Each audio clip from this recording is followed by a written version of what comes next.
Hello, welcome to my talk on understanding fluid motions. Generally, we have two different approaches to describe the fluid motion, namely as Eulerian representation and Lagrangian representation.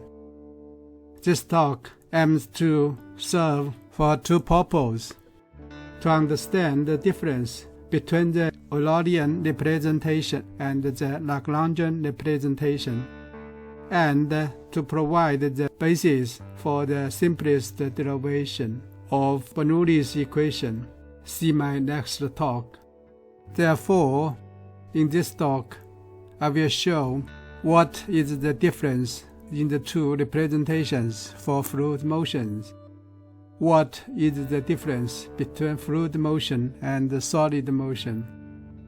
And I will also show what is the steady flow for the fluid motion. I will use a simple example to show all this concept, and then I will take a real flow as an example to define the streamlines of the fluid motion. In principle, there are two different ways for describing the fluid motions and the fluid states: Lagrangian representation and Eulerian representation. These two concepts would be very important in the fluid dynamics. But what are they exactly?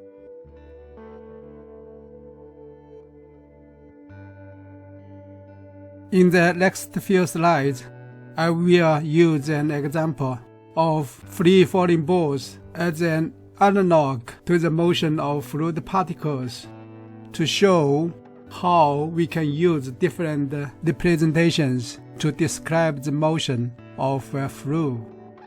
Suppose we have balls in a container, see here, and the balls would pass the bottom opening to fall.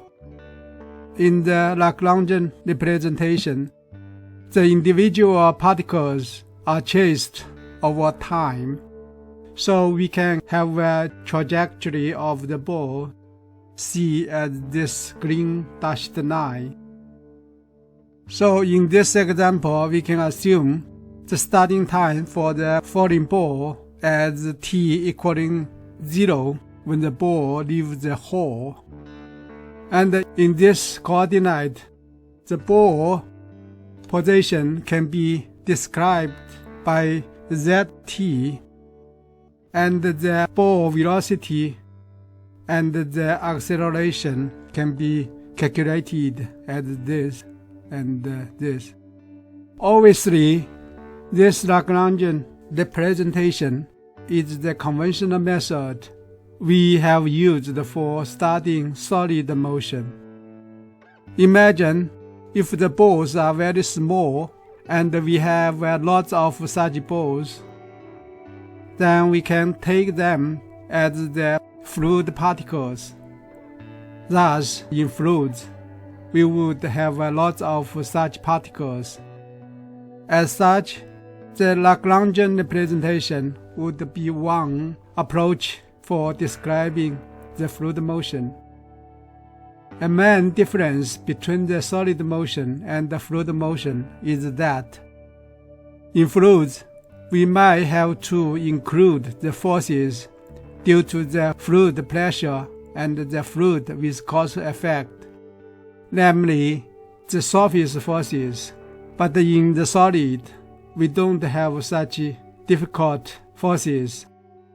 It is these two types of the force which would make the fluid motions much more complicated than solid motions.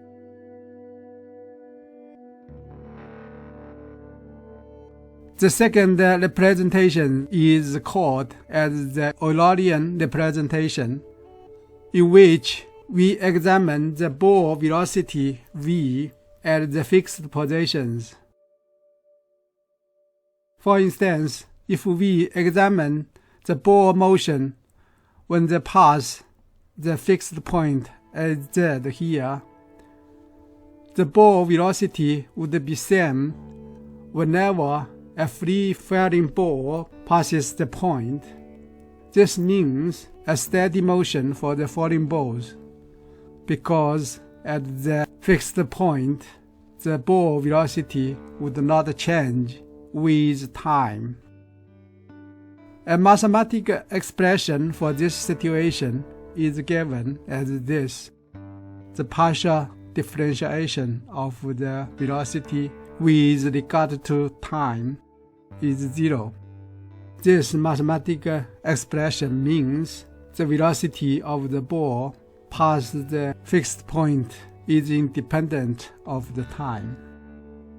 And we also call this acceleration the partial differentiation of the velocity with regard to time as the local acceleration.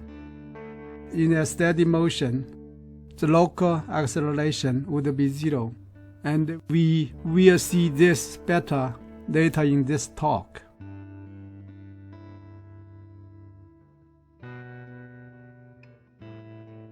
The Lagrangian method describes the fluid motion by tracing the individual fluid particles, thus following the path line or the trajectory of the fluid particle. For a steady flow, the fluid particle path line would be same as the fluid streamline, which can be seen in this plot, the black line. On the streamline, the fluid particle velocity is tangent to the streamline every point. So in the Cartesian coordinate, the streamline can be expressed using the coordinates x, s, y, s, and z, s. And all these coordinates would be the function of time. It should be noted that on the streamline or the path line, the coordinates x, y, s, and z, s are not independent each other. For a fluid particle, its motion would be governed using the dynamic equation, which is based on the Newton's second law of motion. Here, m is the particle mass, and the vector F is the force acting on the fluid particle. And we can write it as this. So we can further write it into the equation for the coordinates xx, ys, and zs. So we can see in the Lagrangian method, if we can calculate the force acting on the fluid particle, then we can solve the particle motion using the simple dynamic equation. However, in such a representation method, the expressions of the fluid force due to the pressure and the fluid viscosity becomes very complicated. In fact, the viscous force in 3D flows is non-existent based on the reference. The fluid velocity can be calculated as this.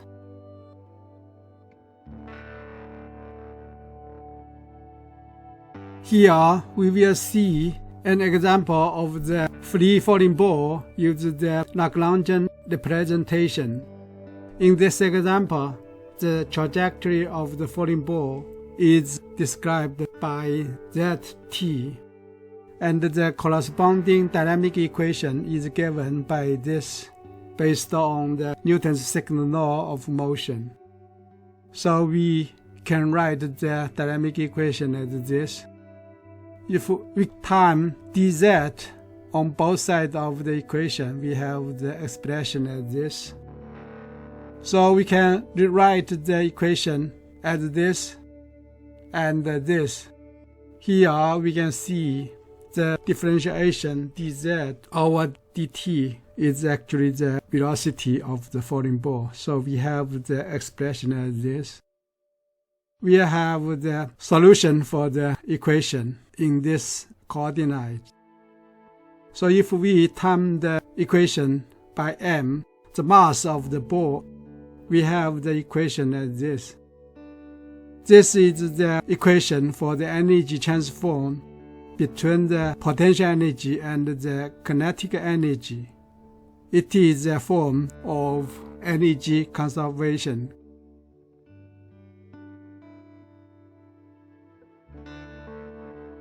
In the Eulerian representation, the fluid motion can be described using vector v, the pressure P and the density ρ at the fixed spatial point A, X, Y, Z. So the parameters would be the functions of the independent variables X, Y, Z, and time t. For the free-falling balls in the Eulerian representation, the motion of the falling ball is steady regarding to the fixed point given as this, or more specifically, the zero local acceleration given as this. Obviously, we have an inequality. The partial differentiation of the velocity with regarding to time is not equal to the normal differentiation of the velocity with regard to time. The general dynamic equation is based on Newton's second law of motion, given as this. Here, the fluid acceleration is given as the differentiation of the velocity vector with regard to time. And we have the equation as this. Here, the fluid acceleration can be calculated using the chain rule of differentiation, given as this, and the popular form of the fluid acceleration as this. So in fluid, this term, the normal derivative of the velocity with regard to time, is called the substantial acceleration.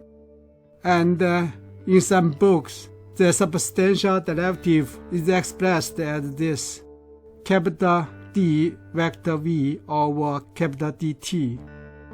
And this term is the local acceleration, and this term is the convective acceleration. Why we can calculate the acceleration? That's because the coordinates x, y, and z are the independent variables. Generally, the substantial acceleration is a very complicated and confusing concept, but we have to use this concept in the fluid dynamics only in a very few situations. We may avoid it in fluid dynamics. One of my talks is to derive Bernoulli's equation by avoiding using this concept. Please see my talk, The Simplest Way to Derive Bernoulli's Equation, my next talk.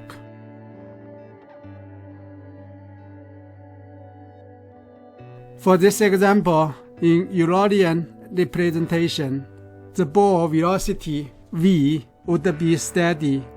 This means that all balls would have same velocity when the ball passes the fixed reference point A. So in such a representation, the velocity in this steady state is the function of z only.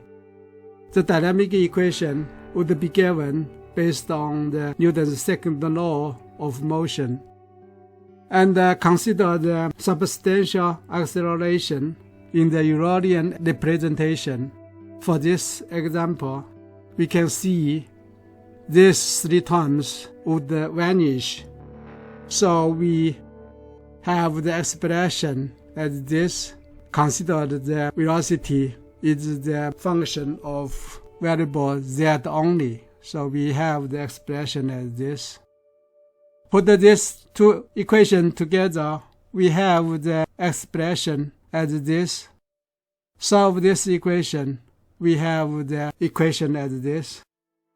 Again, if we term this equation with the mass of the falling ball, we have the equation as this. This is exactly the same as the equation we obtain in the Lagrangian representation, the energy conservation form between the potential energy and the kinetic energy.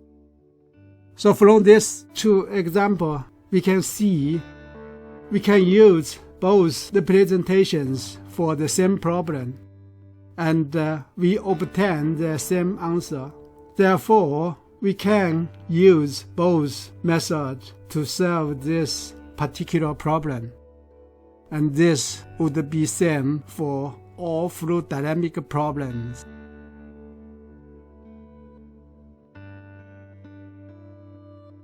In this slide, I will take a steady flow around the 2D airfoil as an example. See this GIF. And I will use this flow to illustrate what is the Lagrangian representation and what is the Eulerian representation for fluid motion. In this slide, we will see how we can use the Lagrangian representation to describe this flow. As we can see in the Lagrangian representation, we chase all fluid elements or particles. For example, if we take two particles, the two black squares, and follow their motions, we have the path lines as this black green line and the black red line. In this steady flow, the flow particles moves by changing the velocity, amplitude, and the directions.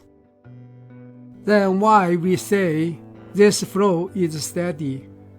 This is because if we look at the fixed location, we can see the flow particles would have same speed when the flow particles pass it.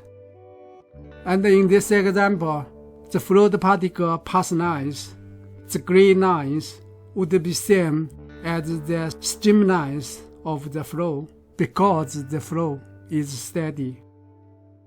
It should be noted when studying the motion of fluid particles, the main difficulty in the Lagrangian representation is on how to formulate the fluid viscous force, especially in the 3D flow.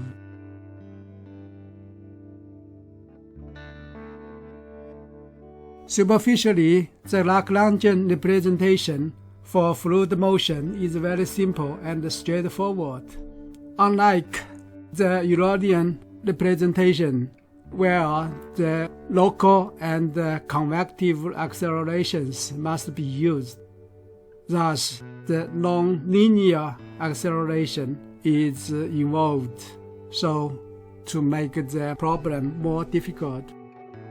However, in general, the Lagrangian representation is not employed in studying fluid dynamics. Why this is the case? We have the following reasons. In flows, the dynamics of too many fluid particles would require huge capacity on computers, which is generally well beyond the current computers. In fact, the dynamic equation with the Lagrangian representation for fluids would be much more complicated than those with the Eulerian representation. The most important factor is, according to reference 1, the 3D dynamic equation for viscous flows are non-existent, since the mathematical expressions for fluid viscous force in Lagrangian representation has not been formulated yet, or we don't know how to formulate the 3D viscous force using the Lagrangian representation. However, since we aim to derive Bernoulli's equation, thus the flow is assumed as inviscid. As such, the Lagrangian representation would be still useful because it provides a very straightforward method to derive Bernoulli's equation when we employ the concept of the stream tube.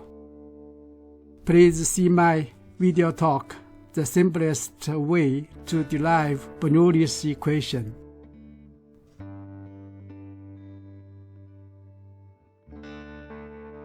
In this slide, we will use the same example, the steady flow around the 2D airfoil, to describe the Eulerian representation.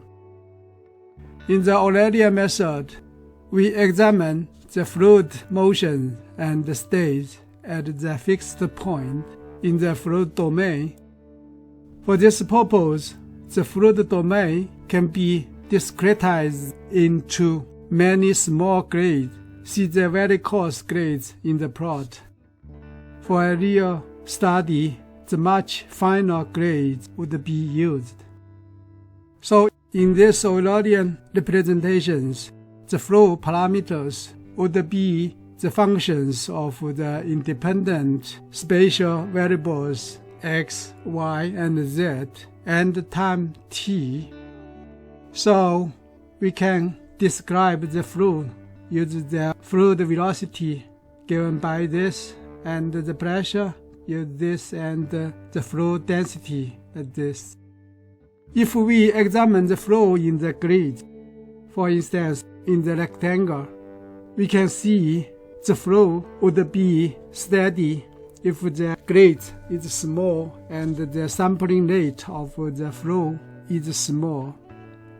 In this regard, the flow is regarded as steady, and the flow in the individual grid would be time independent. If we take a snapshot of the flow pattern, and we will have a picture as this, and regardless when we take the snapshot, the picture would be always the same. This means a steady flow. The flow pattern would not change with time. It should be mentioned, use Eulerian representation, the fluid viscous force can be easily included, as we have seen in the Navier-Stokes equation. This is why in fluid dynamics, Eulerian representation is the most used method in the fluid dynamics.